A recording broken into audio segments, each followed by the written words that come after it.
Sahabat-sahabat teman media dan masyarakat Indonesia dimanapun berada yang kami hormati. Assalamualaikum warahmatullahi wabarakatuh.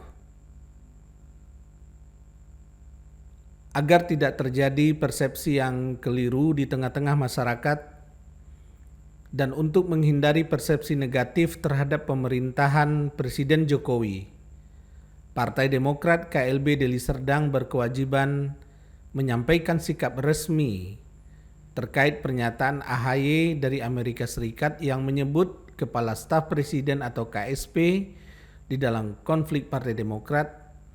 Sesungguhnya itu adalah pernyataan keliru dan tidak dapat dibenarkan. Kepala Staf Presiden atau KSP adalah nama jabatan di dalam lembaga kepresidenan di bawah kendali presiden, dan Kepala Staf Presiden itu diangkat oleh presiden.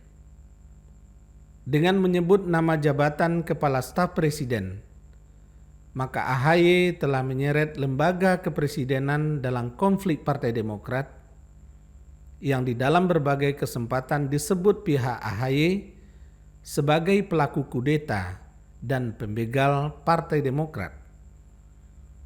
Presiden Jokowi sesungguhnya menugaskan Pak Muldoko dalam jabatan sebagai Kepala Staf Presiden adalah karena kompetensi dan prestasi cemerlang Pak Muldoko secara pribadi, dan itu tidak ada kaitannya dengan posisi Pak Muldoko sebagai Ketua Umum Partai Demokrat hasil KLB Deli Serdang. Pak Muldoko menerima jabatan Ketua Umum bukan atas kemauan sendiri dan bukan pula atas perintah Bapak Presiden sebagai atasan. Tapi itu adalah atas permintaan kader-kader Partai Demokrat di Kongres luar biasa yang diselenggarakan di Deli Serdang.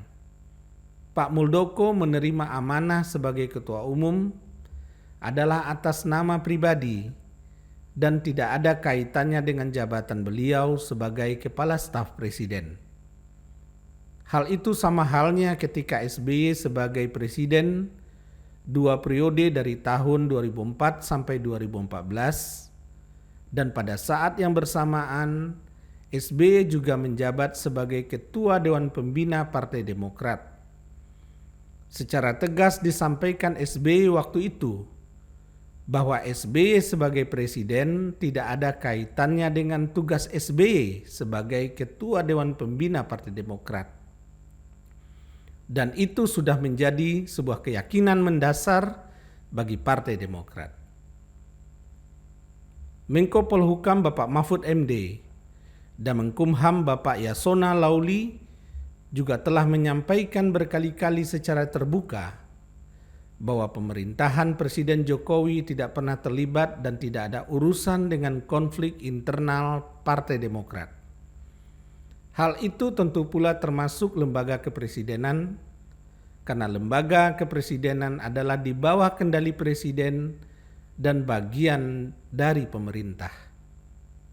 Penegasan pemerintah itu diabaikan oleh AHY, dan kubu AHY terus menyeret lembaga kepresidenan di bawah kendali Bapak Presiden Jokowi ke dalam konflik internal Partai Demokrat.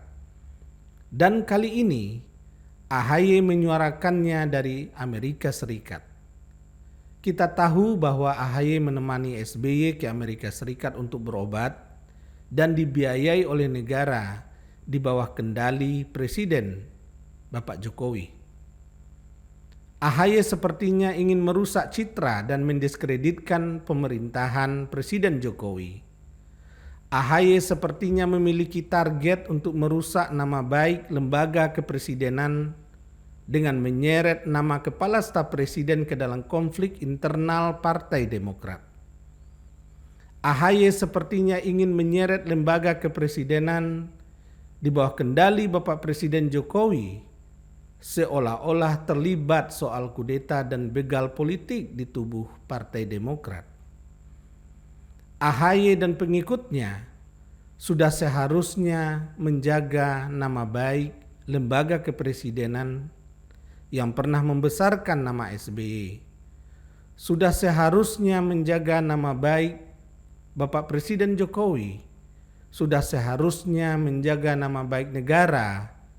Apalagi pernyataan itu disampaikan AHY dari Amerika Serikat.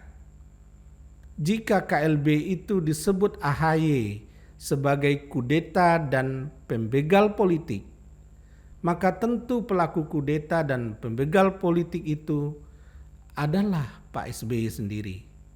Untuk diketahui, SBY mengambil alih dan menduduki kursi Ketua Umum Partai Demokrat adalah dari hasil Kongres luar biasa di Bali tahun 2013.